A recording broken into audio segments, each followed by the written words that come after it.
Harper Audio presents The Missing Husband by Amanda Brooke. Read by Julia Barrie. Gone, flitted away, taken the stars from the night and the sun from the day. Gone, and a cloud in my heart. Alfred Tennyson. Chapter 1. It wasn't the bright flash of light or the soft hum of the extractor fan that raised Jo Taylor from her slumber, but the darkness that returned to the bedroom after David slipped into the ensuite and closed the door behind him. Keeping her eyes firmly closed, Jo listened to the shower lurch into life. The gentle drizzle of water was replaced a moment later by a thunderous downpour as her husband stepped beneath it. He began to hum softly, but then stopped himself, continuing the rest of his ablutions in silence. Jo wriggled her fingers and toes, but resisted the urge to stretch her stiffened limbs. She didn't want to alter her position and let David know she was awake. Carefully, she lifted her head an inch off the pillow and checked the alarm clock. It wasn't yet 5. Through the gloom, she could see light and steam leaching out from beneath the bathroom door. A shadow flickered as the shower switched off, making her start, and she dropped her head back down. As she listened to him brushing his teeth, she snuck her hand up to her face and raked her fingers through her fringe until it fell perfectly straight across her brow. If she was going to pretend to be asleep, she wanted to look good, angelic even. She settled back into her pose and didn't move again.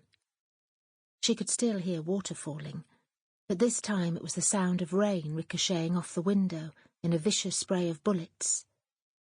Jo squeezed her eyes shut and savoured the warm hug of her duvet. Unlike David, she wasn't prepared to go out into gale-force winds at such an ungodly hour. But he already knew that. Yes, she felt guilty, of course she did. David's 15-minute walk to catch a train at West Allerton Station on this cold and miserable October morning wasn't going to be a pleasant one, especially when it was only the first leg of a long and tedious journey from Liverpool to Leeds for an equally long and tedious day's training, after which he would face the same epic journey home again. She had made the trip herself and didn't envy him. But when he had asked her for a lift to the city centre so he could catch the Leeds train direct from Lime Street station, she had refused. She wasn't going to change her mind, and she didn't really need to feign sleep. It was just easier that way. Remnants of their argument trickled into her thoughts, and she tensed her statue-still body. It hadn't been a blazing row, but rather a slow-burning battle of wills.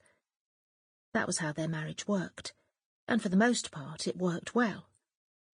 They both had strong opinions, and Jo didn't like backing down or admitting it when she did.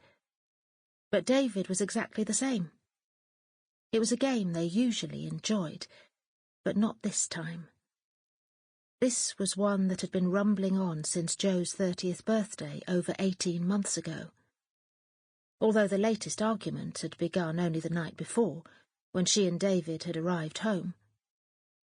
He had pulled into the drive and switched off the engine before leaning in to nuzzle her neck. Remembering the warm touch of his lips, Jo's skin tingled now, as it had then. "What are you after?" she had asked. David cupped her face in his hand and guided her lips towards his. He kissed her before replying.